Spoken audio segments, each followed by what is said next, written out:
दोस्तों, आज हम जानेंगे मृत्यु पर ओशो के विचार। What is death according to Osho. Osho मृत्यु को जीवन का एक स्वाभाविक हिस्सा मानते थे और उनके अनुसार मृत्यु के संबंध में ऐसा कुछ नहीं जिससे डरना या जिसे अस्वीकार किया जाना चाहिए।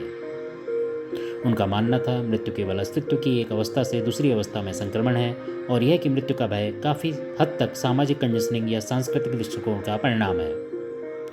ओशो का मानना था कि मृत्यु का भय अहंकार की निरंतरता में विश्वास और किसी की व्यक्तिगत पहचान को खोने के डर से उत्पन्न होता है। उन्होंने कहा कि अहंकार एक मानसिक निर्माण है जो मन द्वारा बनाया गया है और वास्तविकता में इसका कोई अस्तित्व नहीं।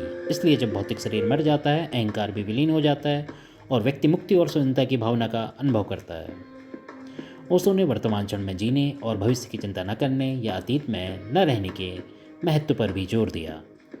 उनका मानना था कि जब लोग वर्तमान क्षण पर ध्यान केंद्रित करते हैं और जीवन को पूरी तरह से अनुभव करते हैं तो वे मृत्यु के भय को पार करने और आनंद और परिपूर्णता का जीवन जीने में सक्षम होते हैं। इसके अलावा ओशो ने भौतिक संपत्ति, रिश्तों और सामाजिक स्थिति से आसक्ति को छोड़ने के महत्व के बारे में बात की। उनका मानना था कि जुड़ाव केवल दुख की ओर ले जाते हैं और उन्हें जाने देने से व्यक्तियों को अधिक शांति और संतोष का अनुभव करने की अनुमति मिलती है। ओशो ने लोगों को अपनी खुद की निष्ठुरता को गले लगाने और अपने जीवन को पूर्ण तरीके से जीने और अपनी गहरी इच्छाओं और जुनून को आगे बढ़ाने के लिए प्रेरणा के रूप में मौत की याद का उपयोग करने के लिए प्रोत्साहित किया। उन्होंने कहा कि मृत्यु को एक अंत के रूप में नहीं बल्कि एक नई शुरुआत के रूप में देखा जाना चाहिए और व्यक्तियों को आध्यात्मिक रूप से विकसित होने के लिए अपने जीवन का उपयोग करना चाहिए।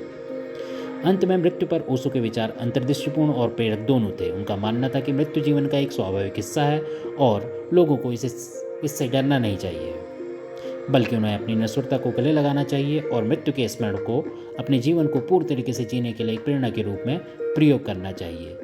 आसक्तियों को छोड़ना चाहिए और अपनी गहरी इच्छाओं और जुनून का पीछा करना चाहिए। तो ये थे ओशो के विचार मृत्यु के बारे में। उम्मीद करता हूँ कि इससे प्रेरणा लेकर आप मृत्यु से न डरते हुए अपने अभी के जीवन को अपनी गहरी इच्छाओं और जुनून के पीछे लगा देंगे। धन्यवाद।